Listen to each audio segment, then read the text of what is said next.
So I wanted to talk to you about one of my favorite toys, my Segway MiniPro. And this is a self-balancing personal transporter. Not only is this thing a ton of fun to ride around, but it's also helped me out tremendously in the makings of my vlogs. It works as a fantastic slider and camera dolly. It also allows me to get some really great shots, high-speed shots if I want to cruise around a car or cruise around a subject. And I use this a lot in my Lake Las Vegas episode. I've actually used it in most of my episodes. The story of Segway is kind of a tragic story. In 1999, a gentleman named Dean Kamen invented the Segway, and it was supposed to revolutionize the world. And they projected that they were going to do 10,000 units a week. And when it came out, unfortunately, it was very expensive at $5,000, but the people that did buy it didn't quite know where to ride it, where it was safe to ride it. They didn't know if to ride it on the street or ride it on the sidewalk, and it even got banned in a lot of places like New York City. So it struggled for about 6 years or so, and it never really made any money. In 2010, Segway was bought by a British millionaire, Jim Heselden. And unfortunately, shortly after he bought it, he was out riding his Segway above a lake on some cliffs, and a gentleman came by walking his dog.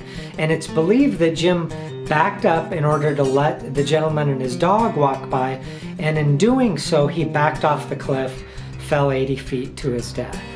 So very tragic. In 2015, Segway was purchased by Ninebot. And they did a very smart thing. Not only do they produce the big ones, but they came out with a consumer model, which is very small, very lightweight. You can actually go 14 miles on a charge on the battery, and it weighs about 25 pounds. And the speed, it can go 10 miles per hour.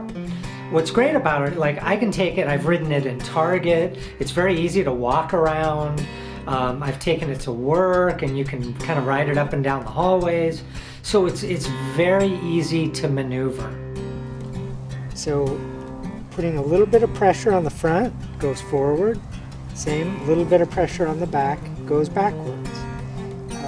It tries to keep itself completely upright and balanced. So when you put pressure or you put your weight on the front, it seems to think like it's going to fall over, so it compensates by trying to speed up and go up.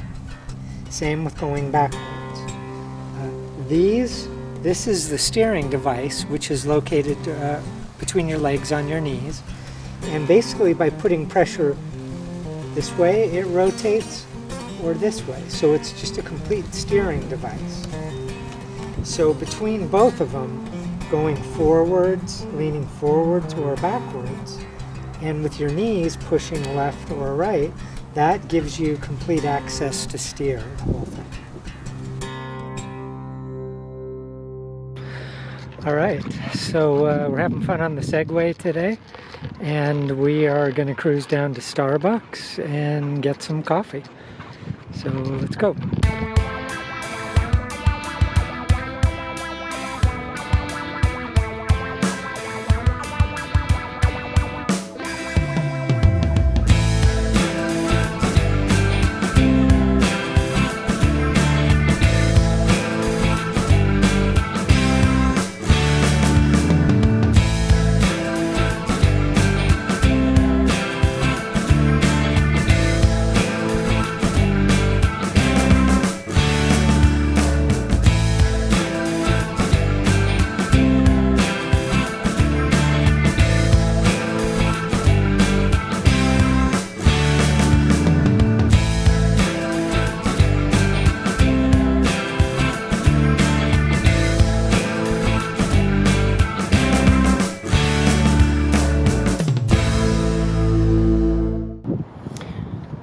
So I made it to Starbucks, no problem, and I had a latte and a cheese Danish. So it's pretty freaking awesome. That's all I can say.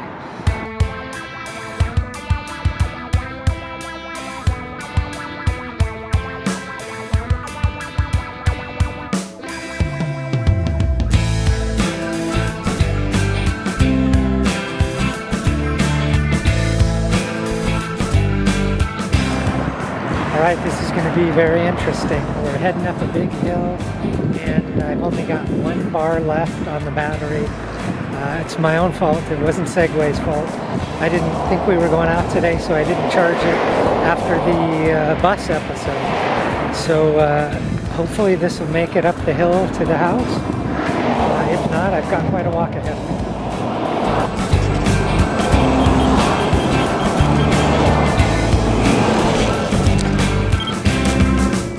I think she died.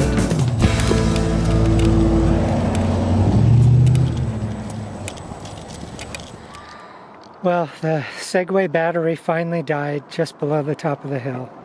So that's the bad news, but the good news is that look where it actually died.